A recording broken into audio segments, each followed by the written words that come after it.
Alors, aujourd'hui, on plonge dans un projet qui a une ambition absolument démesurée. Réinventer l'avenir de l'intelligence artificielle. Le projet s'appelle BitTensor. L'idée, c'est de créer une sorte de cerveau mondial, décentralisé, où n'importe qui pourrait venir brancher son modèle d'IA, contribuer à l'intelligence collective et être payé pour ça. C'est une promesse assez folle, on va le voir ensemble. Si tu veux avoir accès à la note que j'ai donnée à ce token dans mon rapport d'analyse, check la description. Et voilà, cette phrase résume tout. Le Bitcoin de l'IA. C'est accrocheur, hein? Mais ce n'est pas juste un slogan marketing. Cette comparaison avec le Bitcoin, elle est vraiment au cœur du projet, que ce soit dans sa philosophie de décentralisation ou dans sa mécanique économique. L'objectif, c'est de faire pour l'IA ce que Bitcoin a fait pour la monnaie, la rendre ouverte et accessible à tous. Pour bien comprendre l'enjeu, il faut voir d'où on part. D'un côté, on a le monde de l'IA d'aujourd'hui. Quelques géants de la tech qui contrôlent tout, des systèmes fermés où il faut demander la permission pour innover. Et de l'autre, la vision de BitTensor, un grand marché ouvert, une sorte d'Internet pour l'intelligence artificielle, où la meilleure idée gagne, peu importe d'où elle vient. Ok, la vision est belle, mais concrètement, comment ça marche? Comment on organise un marché mondial pour quelque chose d'aussi abstrait que l'intelligence? Eh bien, vous allez voir, le système qu'ils ont mis en place est à la fois simple dans son principe et vraiment puissant. La pièce maîtresse du puzzle, c'est le concept de sous-réseau, ou subnets en anglais. Il faut bien comprendre que BitTensor, ce n'est pas un seul gros modèle d'IA. C'est un réseau de réseaux. Chaque sous-réseau est comme une petite bourse spécialisée. Il y en a un pour la génération d'images, un autre pour la traduction, un pour l'analyse financière, etc. Et sur chacun de ces marchés, des modèles d'IA sont en compétition. Et le moteur qui fait tourner tout ça, c'est une boucle d'incitation super intelligente en 3 étapes. 1. Des mineurs proposent leur modèle d'IA pour faire le job. 2. Des validateurs testent en permanence ces modèles et les notent. Et 3. Le protocole distribue automatiquement des récompenses dans le jeton natif TAO aux layers mineurs et aux validateurs les plus pertinents. C'est une compétition permanente pour créer la meilleure intelligence possible. Justement, parlons-en de ce jeton, le TAO. Il est absolument central. Ce n'est pas juste une monnaie de récompense, c'est le sang qui irrigue tout l'écosystème. Il sert à la fois de carburant, de garantie de sécurité et d'outil de gouvernance. Tiens, 21 millions. Ça rappelle quelque chose, non? Évidemment. Comme pour le Bitcoin, l'offre totale de Tao est limitée à 21 millions d'unités, pour toujours. C'est un choix économique très fort qui vise à faire du Tao une sorte de réserve de valeur dans cette future économie de l'IA. Ce qui est fascinant, c'est que le TAO a plusieurs casquettes. C'est d'abord la récompense qui attire les meilleurs talents. C'est aussi ce qu'on stake, c'est-à-dire qu'on le met en jeu pour sécuriser le réseau et devenir validateur. Détenir du TAO, c'est aussi avoir un droit de vote sur l'avenir du protocole. À terme, ce sera la monnaie pour payer et accéder aux services d'IA.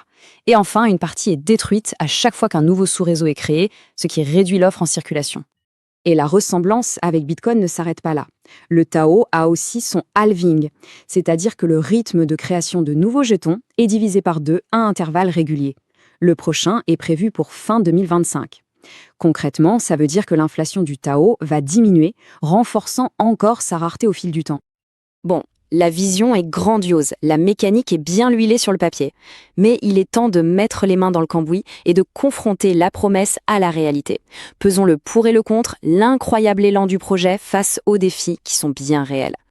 Du côté des points positifs, le premier truc qui saute aux yeux, c'est la croissance. Le nombre de ces marchés d'IA spécialisés, les fameux sous-réseaux, a littéralement explosé. C'est un signe très encourageant qui montre que les développeurs et les chercheurs en IA adoptent la plateforme pour construire dessus. Et voilà un autre chiffre qui en dit long. Près de 70% de tous les TAO en circulation sont stackés, donc immobilisés, par des gens qui participent activement au réseau. C'est un énorme vote de confiance. Ça veut dire que la grande majorité des détenteurs ne sont pas là pour spéculer à court terme, mais qu'ils croient au projet sur le long terme. Mais, parce qu'il y a un mais, tout n'est pas rose. Le plus grand défi pour BitTensor, c'est de passer d'une économie interne, qui tourne un peu sur elle-même, à un vrai marché qui attire des clients extérieurs. Il faut que des vraies applications se construisent dessus. Il y a aussi des défis techniques pour s'assurer que les modèles sont vraiment bons, et bien sûr, des enjeux économiques à court terme à gérer. D'ailleurs, impossible d'être complet sans parler de l'incident de sécurité de juillet 2024. Attention, la blockchain elle-même n'a pas été piratée. C'est un logiciel connecté au réseau qui était vulnérable. Ça a été un vrai coup dur et un test de crise majeur, mais la façon dont l'équipe a réagi pour corriger le tir a aussi montré une certaine capacité de résilience. Alors, avec tout ça en tête, comment on suit l'évolution de ce projet passionnant? Il y a quelques indicateurs clés, quelques signaux lumineux sur le tableau de bord qui nous diront si BitTensor est vraiment en train de réussir son pari. Voilà un petit guide pratique. D'abord, le ratio de staking. Tant qu'il reste très élevé, c'est un signe de confiance. Ensuite, et c'est le plus important, l'adoption par des applications externes. Est-ce que des entreprises commencent à utiliser BitTensor pour leurs propres produits? Et enfin, l'activité réelle sur le réseau. Est-ce que les gens utilisent vraiment l'IA qui est produite? Si oui, c'est un excellent signal. Si le réseau reste vide, c'est un drapeau rouge. Et on termine avec cette question qui est finalement l'enjeu de tout le projet.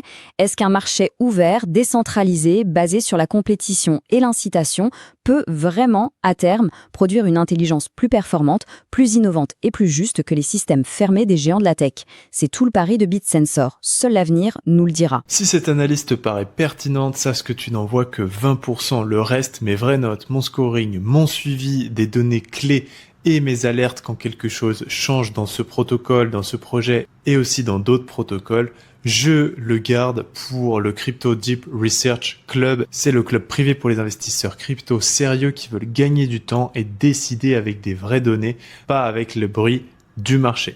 Si tu veux accéder à mes notes et mon dashboard complet et avoir les alertes clés, le lien est dans la description.